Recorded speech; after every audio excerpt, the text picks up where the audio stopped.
क्या बदल गए हैं राजू और श्याम के कैरेक्टर्स? क्या बच्चों को बचाने के चक्कर में बाबू भैया हुए हैं किडनैप? नमस्कार दोस्तों, एक बार फिर से आप सभी का स्वागत है अपनी favourite YouTube channel Bollygrad studios में, और मैं हूं आपके साथ अनुष्का त्यागी। हेरा फेरी सीरीज एक ऐसी कॉमेडी सीरीज है जिसने हम सबको बहुत ज्यादा हंसाया है, और हम सब ये भी जानते हैं कि हेरा फेरी 3 जल्द ही हमें देखने को मिलने वाली है।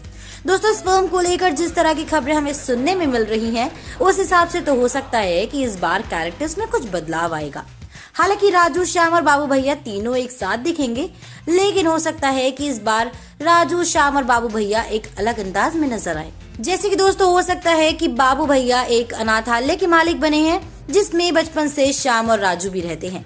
बाबू भैया के पिता के मरने के बाद यह अनाथालय बाबू भैया के नाम हो गया है, जिसमें श्याम एक ऐसा बच्चा आया था जो सबसे अलग रहता था, लेकिन अगर किसी ने उसे गुस्सा दिलाया तो उसे काबू में करना मुश्किल हो जाता था।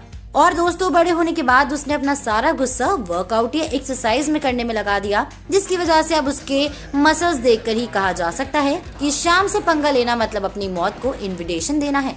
और राजू, जो बचपन से पहली बार अनाथ आश्रम में आया था, तब वो ऐसा बच्चा था जो सबसे हंसकर बहुत ही मीठी मीठी बातें करता था, लेकिन बाद में सबको पता चला कि इसके मीठे बोलने के पीछे एक घोटाला होता है, क्योंकि राजू के आते ही अनाथालय में रहने वाले बाकी बच्चों की चीजें गुम होने लगी थी।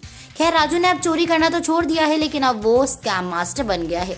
बातों ही बातों में लोगों को फंसाना उसकी खूबी बन चुकी है। तो अब दोस्तों, सीन ऐसा है कि बाबू भैया एक तो अनाथालय के बच्चों को संभालते हैं, ऊपर से श्याम हर रोज किसी न किसी से लड़ाई कर आता है, और राजू की शिकायतें तो कभी खत्म ही नहीं होती, और ऊपर से राजू का हर वक्त श्याम का मजाक उड़ाना और फिर श्याम और राजू की हाथापाई रोकना बाबू भैया के लिए बहुत ही इम्पॉसिबल होता जा रहा था। अब इस सब से जूझते हुए बाबू भैया के सर पर एक मुसीबत का छप्पर खुल गया। अब वाय फैलने लगी है कि उनके शहर से छोटे छोटे बच्चों को अगवा किया जा रहा है, खासकर उन बच्चों को जिनके गुम होने पर शिकायत फाइल करने के लिए कोई भी मौजूद नहीं है। और दोस्तों, बाबू भैया के अनाथ आश्रम के भी 2 बच्चे 2 दिन से गायब थे। बाबू भैया के पिता ने अनाथ आश्रम को और उसमें पलने वाले बच्चों को हमेशा अपना प्यार दिया था, और ऐसा ही उन्होंने बाबू भैया को भी सिखाया था। बाबू भैया ने बचपन से राजू और श्याम को एक बड़े भाई का प्यार दिया और छोटे बच्चों को एक पिता का, और अब वो सबकी रक्षा के लिए किसी भी हद तक जाने को तैयार है। अब दोस्तों, बाबू भैया इस मामले की तह तक जाने के लिए सबसे बड़े खबरी पप्पू, जिसे सारे शहर के छोटे से बड़े हर मामले की खबर होती है, उसे काम पर लगाने का फैसला करते हैं। हालांकि खबर के हिसाब से उसके रेट अलग अलग होते हैं, जितनी खुफिया खबर उतने ज्यादा रेट्स। बाबू भैया पप्पू से बच्चों की किडनैपिंग के बारे में पूछते हैं तो वो खबर देने से मना कर देता है, क्योंकि इससे उन दोनों की जान खतरे में आ सकती है।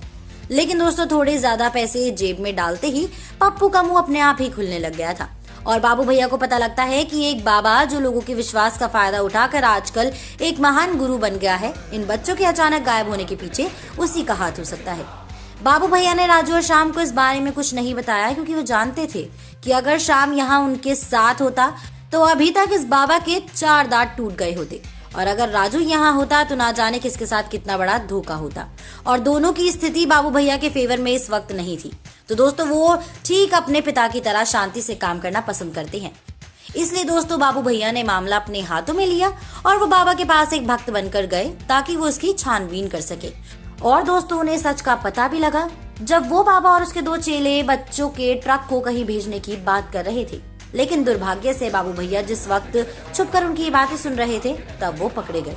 तो क्या लगता है आपको, बाबू भैया और बच्चों को कौन बचाएगा? क्या श्याम और राजू नोटिस करेंगे कि बाबू भैया लापता है? आगे की कहानी के लिए आप लोग बने रहिए और देखते रहिए बॉलीग्राड स्टूडियोज को। हम फिर हाजिर होंगे दोस्तों एक नई वीडियो के साथ में। हमारी आज की राइटर है तनु चौहान।